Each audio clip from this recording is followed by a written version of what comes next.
I visited Antakya, known in the history books here as Antioch, about a year before the earthquake. And I came across, a wonderful group of people, a community of cooks and bakers and neighbors. So I genuinely hope that this offering of a few recipes and stories helps to celebrate the people and the traditions that still make Antakya such a great place.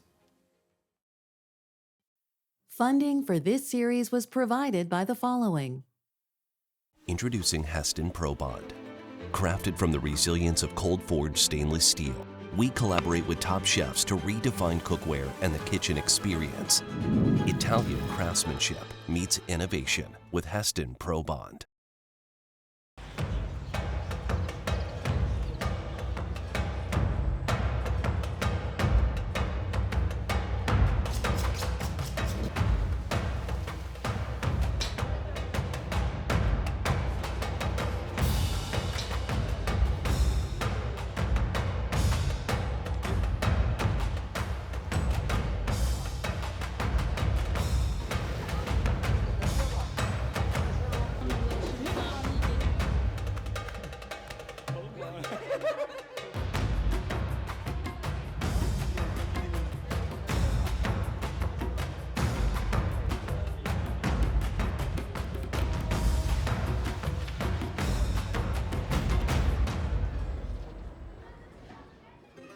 I'm here in Antakya, a relatively small town in southern Turkey near the Syrian border, not too far from Gaziantep, which is well known, of course, for its baklava and phyllo dough. This is a pretty small town. It was a Roman town at one time. It's over 2,500 years old. If you dig down deep under the streets, you'll find the original Roman roads. In fact, there's some bridges still in the outskirts of Antakya that were built by the Romans. And it was, by the way, the site of the first church. Peter and Paul came here. They were mostly in hiding for a lot of the time, but in a cave they started the first church, and it's been built out since. So let's talk about the food here, because there's so much great fresh food. Za'atar, the famous herb from all over the Middle East, there are huge piles of it for sale through street vendors. Olive oil, of course, olives, pomegranate molasses, wild oranges, which are used a lot. And some of the recipes are just very simple but great. There's something called kebabi. It's essentially a meat pizza, meat pie. It's very thin, about maybe half an inch thick. Lamb, beef, minced red peppers, scallions, spices, and it's cooked in a wood-fired oven in a round pan. It's absolutely delicious. Served with a flatbread. And the flatbread here is not that flat, actually, and it's very light and fluffy. I think it's my favorite flatbread throughout the Middle East. Kunefe, of course, which is a dough cooked on a round, looks like bird's nest, and it's used to make kunefe, which is also round. It has two layers, kunefe, that cooked dough soaked in butter, and then in between some fresh white cheese, often served with pistachios and always with a simple syrup. Kombe, which is like a mamoul, which is a date-filled cookie. I had some here. It's the best I've ever had. It's almost all filling, very thin coating on the outside with some sesame seeds, so that's terrific. Marshmallow, for example, they make the original marshmallow here. So Antakya is about fresh ingredients. It's about simplicity, and it's just really terrific food. So stay tuned as we walk around and explore some of the great recipes from Antakya, Turkey.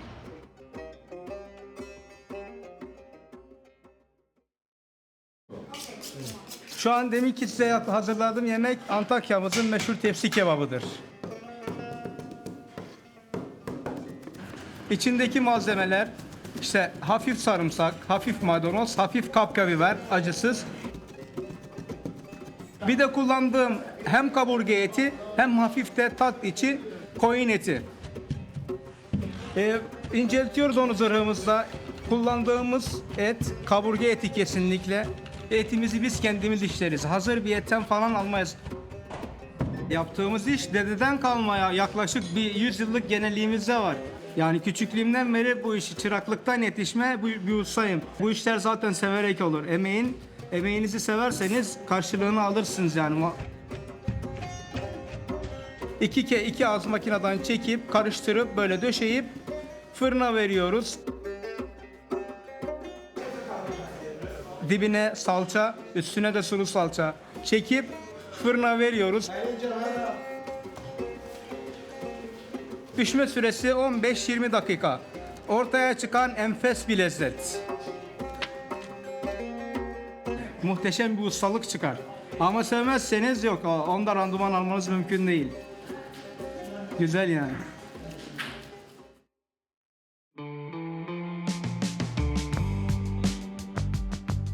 You know, my favorite dish, or probably one of my favorite dishes when I went to Turkey, Istanbul, and then down to Antakya near the Syrian border, was tepsi kebabi. Kebabi means kebab, tepsi means tray. You can think about it as a meat pizza without the bread, or you can think about it as a major upgrade to the hamburger. So we're gonna take some tomato paste and put that in our skillet. And we're gonna use a skillet instead of a tray. They use a round tray. So we'll just spread that out, okay? The thing about this dish that I really love is this knife called a zir. I actually ordered this from Turkey. I loved it so much. And the guy who was doing the work had all the herbs there, had peppers, had onions, etc., spices, and the meat. And on his huge counter, he took this knife and went through it. Took about 5 minutes. I've never seen anyone with such amazing knife skills. He minced it so it was incredibly fine. Now, you can buy zir and do it. And actually, I've done it, and it actually does work. Takes a little bit of practice. But we're gonna use just a regular knife for this. So I'll just show 3 things we're gonna do. We'll start with, let's say, the pepper. This is common.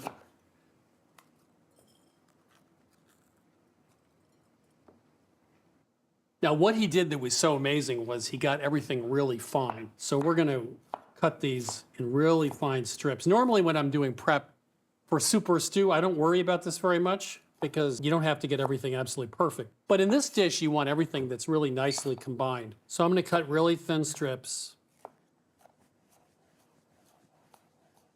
And it's a good idea when you're doing this kind of work, you're not just pressing down and crushing the vegetable, you're actually slicing through it. That gives you a much cleaner cut, and you're not gonna end up squashing everything.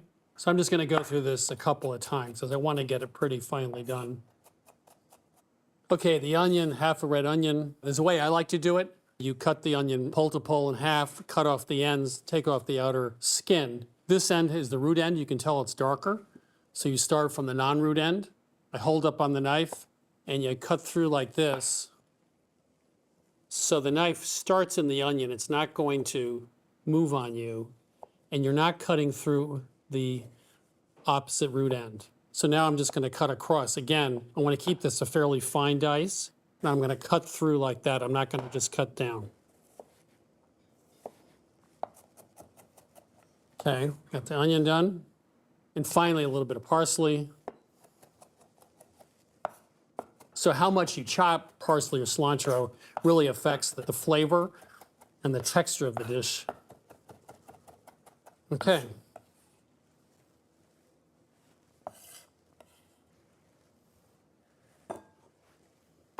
Teaspoon and a half of salt, dried thyme, dried mint, Aleppo pepper. This came from Aleppo, Syria. It's very fruity. It's not too strong. Cumin, of course, a little garlic. Now, instead of using the zir, the knife, you're gonna use your hands, and you really wanna get this mixed in. Traditionally, you might see a lot of lamb. In most places in the Middle East, there's a lot of lamb. We use pound of beef, pound of lamb. You can use all beef. But I do find in this dish in particular, even if you don't love lamb, you're not gonna taste a strong lamb flavor because you have so many other ingredients.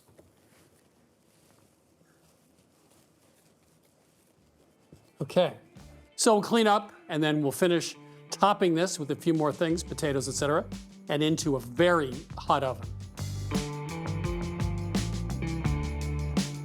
So to finish it off, they top the meat with some potatoes and tomatoes, etc., which get nicely roasted in the oven. So we microwaved some Yukons for about 6 minutes just to pre-cook them. Put those around the side. So we have some banana peppers and tomatoes, a little bit of oil, 1/4 teaspoon salt and pepper.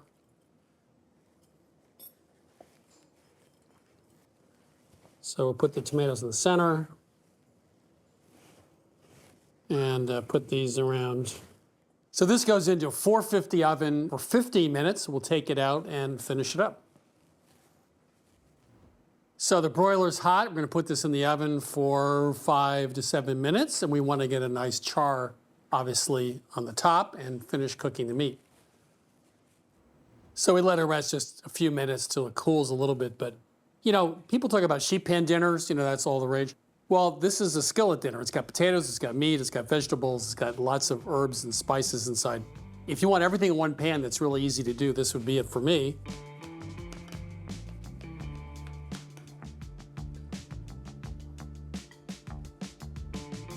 So that's tepsi kebabi from Antakya in southeast Turkey. It's a new way of thinking about a hamburger, or a new way of thinking about a pizza. Has great flavor, it's really easy to do, and it all comes in one skillet.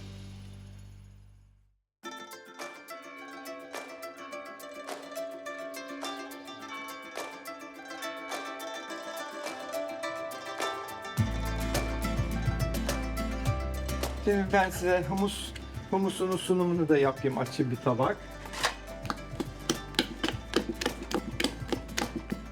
Çıkmış oluyor.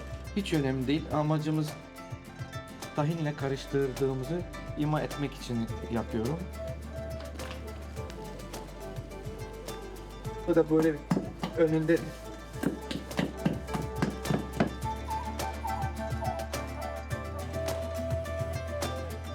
bir tabak humusunda açılışımı bu açılır.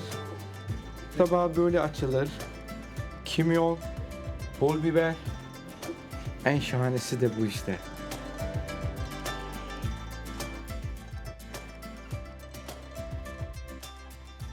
Bu sunum böyle. Artık bunu da size biz de şovumuzu da gösteriyoruz. Hissettirmemiz lazım.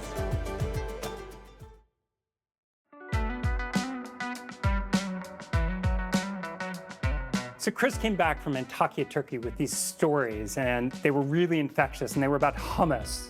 The hummus he had was made in a giant mortar and pestle, and it had tons of tahini. It was really exciting. The texture was very smooth and supple, and it was really nutty. And it was wildly different than anything he had ever had before. So let's go ahead and make it. Now in a large bowl, I'm gonna combine 8 ounces of chickpeas, which is about 1 cup, with a tablespoon of kosher salt and 8 cups water. I'm gonna stir to make sure the salt dissolves. My beans have soaked for 12 hours. You can soak beans for up to 24 hours. Say you have soaked beans and you don't have time to cook them. You can drain them and put them in a container in the refrigerator or even the freezer. Now, you look at the beans. So these beans have soaked overnight, and you can see how much they have expanded in that time. When you soak beans in salted water, the weak sodium ions interact with the magnesium and calcium ions and soften the skins, so it allows more water into the beans so they come out more tender. Okay, now I'm gonna drain the beans, then we're gonna come back and cook them. I'm gonna add my drained chickpeas to a large pot with 10 cups of water and a ½ teaspoon baking soda. So we're adding baking soda to the cooking water, which softens the pectin in the bean's skin, which results in really creamy, very smooth hummus. Now I'm going to bring my pot to a boil over high heat, then reduce to medium and cook uncovered, stirring every once in a while until very tender and the skins are falling off, which takes about 50 to 60 minutes. Make sure to reserve 1 cup of the cooking water, which we're going to use to thin the hummus at the end, then drain off the rest of the liquid in a colander. So these chickpeas are perfect. You can really see how soft they are. The skins have just sloughed right off the beans, which is what we want. You know, we're not making a salad with these chickpeas. We're turning them into really smooth puree, so we want them as tender as possible. Of course, that baking soda really helps. So let's go ahead. We're going to add our chickpeas to our food processor. And we're going to add 2 cloves of smashed garlic and a ½ teaspoon of salt. And we're gonna go ahead and process this till it's pretty smooth. Now that the beans are smooth, I'm gonna add a ½ cup of tahini, a ½ cup of lemon juice, 3/4 teaspoon ground cumin, and 2 tablespoons of oil. And I'm gonna continue processing the mix, scraping the bowl as needed until well incorporated, 1 to 2 minutes. Now with the processor running, I'm going to slowly stream in the reserved chickpea cooking liquid until the mixture is really smooth, about 2 minutes. It seemed like a lot of liquid I was adding, but now the hummus is really smooth and really creamy. Now that's fully blended, it smells amazing. You can smell the tahini, the lemons coming through. I'm going to go ahead and give it a taste. Always want to taste for seasoning. Oh man, That was really good. It's really creamy, it's really smooth, just amazing flavor. I'm just gonna add a little more salt and process that, and then we're good.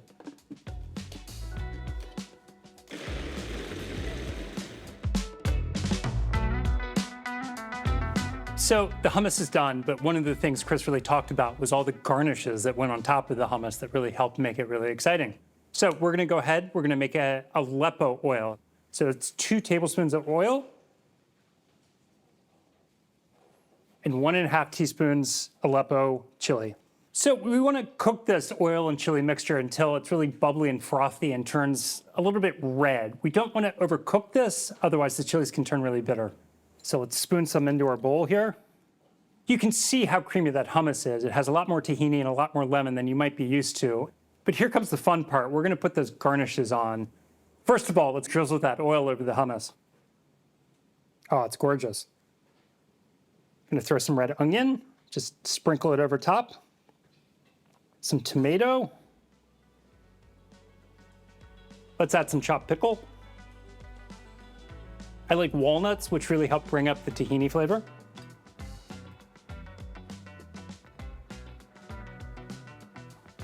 And let's finish with our herbs. So this is gorgeous. We added all those garnishes and adds a lot of texture and flavor. I could eat this whole bowl for dinner and not share a lick of it. So Turkish hummus, fully loaded.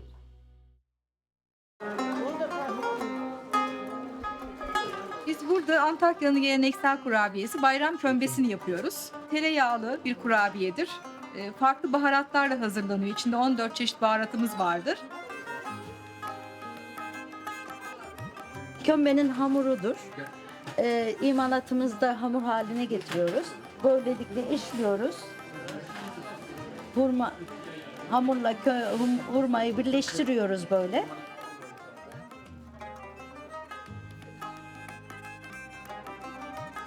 Yuvarlak haline, top haline getiriyoruz. Burada da aynı keza susamlıyoruz. Kalıba basıp tepsilere dizip fırınlıyoruz ve halkımıza afiyet olsun diyoruz. Bu kurabiyelerimizin içinde yumurta olmadığı için çok uzun süre, en az 6 ay kadar dayanma özelliği vardır. Evinizde kurabiye saklar gibi cam bir kavanozu muhafaza ettiğinizde uzun zaman tazeliğini korurlar. Bunları sürekli burada imal edip pişirip sıcak sıcak halkımıza sunuyoruz. Who's the boss? She's the boss. Çok beğensin.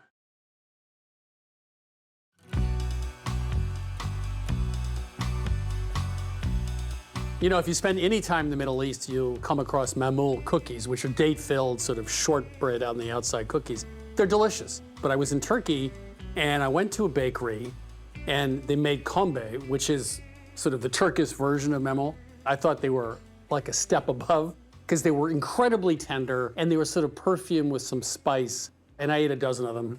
I think this is a recipe, I think you do too, that you could actually make at home. You don't have to be in a bakery. Right. I mean, I think when you see them, they look kind of intricate and beautiful, but they're really easy to make. So first we're gonna add some flour, and then semolina, which adds a really nice texture to the dough. It's a durum wheat flour. It's a little sturdier than regular flour, and it adds a lot of nice texture to baked goods. We're gonna add some of that sugar, and I add a little bit of cinnamon to these, and a little bit of salt. If you wanna just zhuzh that up for a second to mix it, it's just a couple of pulses. And just scatter the butter on top. So then we're gonna run it until it turns into like wet sand. That takes about 30 seconds. So let's just take a look. So you can tell it's darker. Yes, and it feels kind of just like wet sand, right? Yeah, and there are no big pieces. You shouldn't see chunks of butter in here. Right. Okay, so we're gonna add some yogurt to bind it all together. I also added a little bit of orange zest because I have orange zest in the filling, and I thought it would be nice in the dough. So how long? Just a few pulses for this? Actually, let it process for about 30 seconds. Just let it go. And it's gonna form large clumps, and then we'll just dump it out and make the dough. I feel like I'm a student driver. It's like she's watching every step. You'll see the dough is really soft if you wanna just bring that together, and then we'll cover it in some plastic wrap before we make our filling. Okay, great. So I'm gonna set this aside at room temperature while we make the filling. So now we're gonna make the filling. It's really easy. All of these ingredients go right into the food processor and it makes a delicious date paste. Always look for the best dates you can find. You can order them online, get dates that are really soft and beautiful. You can buy them at most supermarkets now. So we're gonna put our dates in. How much is this? This is 1 pound of dates. And always check for the pits because sometimes they miss a few. Some cinnamon, we have a little bit of salt, some orange zest. So similar to the seasonings in the dough. Yes. The other great thing is no sugar. The dates are naturally sweet, so a little bit of butter. Let's pulse it a little bit just to chop them up, and then we'll let it run. You want me to let it run now? Yeah, I think you can let it run now.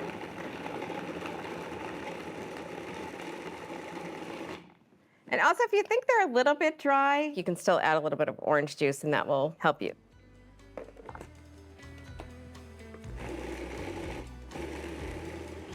Okay. So now the filling's all set, and we can start shaping the cookies.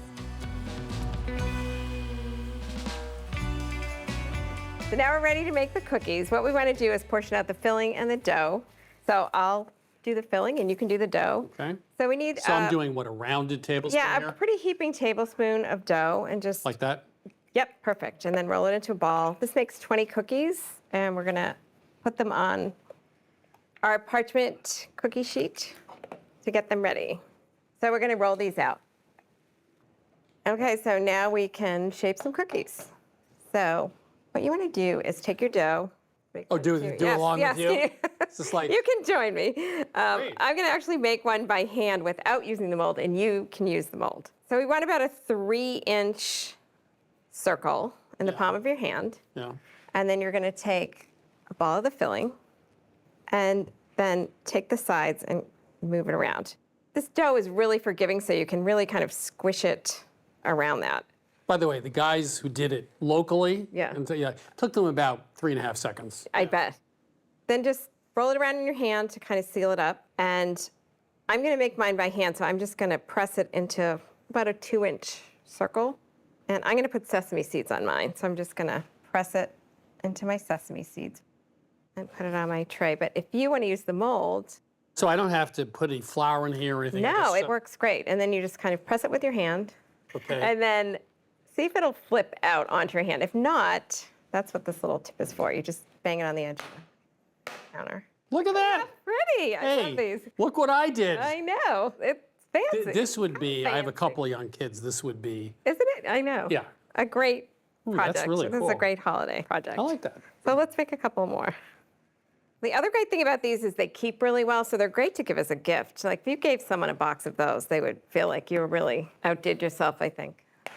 So we're going to put these in the oven at 325 and bake them for 30 to 35 minutes till they're pale golden. And the bottoms will be a little bit browner than the tops. So these are fully baked. I've taken them off the tray to cool. I'm going to powder the ones that we put in the mold because I think that looks really pretty. So now can I eat one? Or? Yes, you can. Okay. I'll put some on a plate, make it a little bit more official, but what do you think? They're tender, but the orange and the cinnamon I really like because it's subtle. It's, you know, Right. I'm not a big cinnamon fan in like big quantities, but it's just a hint, and it really adds a lot. Well, I'm glad you like them. You know, this is sort of like the Fig Newton of my childhood, except it's not figs. Much better, right? But yeah, it's a Date Newton, and about 10 times better. And the dough is so tender, don't you think? Well, it's a nice ratio of dough to filling. Has a great taste to it. The best thing is it makes you look like you know what you're doing. Oh, I agree. It looks like you're actually a knowledgeable baker. Anyway, this is a great recipe from Turkey. It's date-filled cookies called Kimball. You can get this recipe, all the recipes from this season at Milk Street at milkstreettv.com. You're gonna look like a pro. Recipes and episodes from this season of Milk Street are available at milkstreettv.com, along with shopping lists, printer-ready recipes, and step-by-step videos. Access our content anytime to change the way you cook.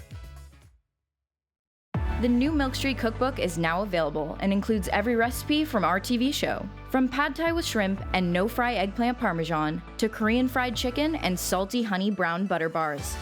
The Milk Street cookbook offers bolder, fresher, easier recipes. Order your copy of the Milk Street Cookbook for $27, 40% less than the cover price. Call 855-MILK-177 or order online. Funding for this series was provided by the following. Introducing Heston Pro Bond. Crafted from the resilience of cold-forged stainless steel, we collaborate with top chefs to redefine cookware and the kitchen experience. Italian craftsmanship meets innovation with Heston Pro Bond.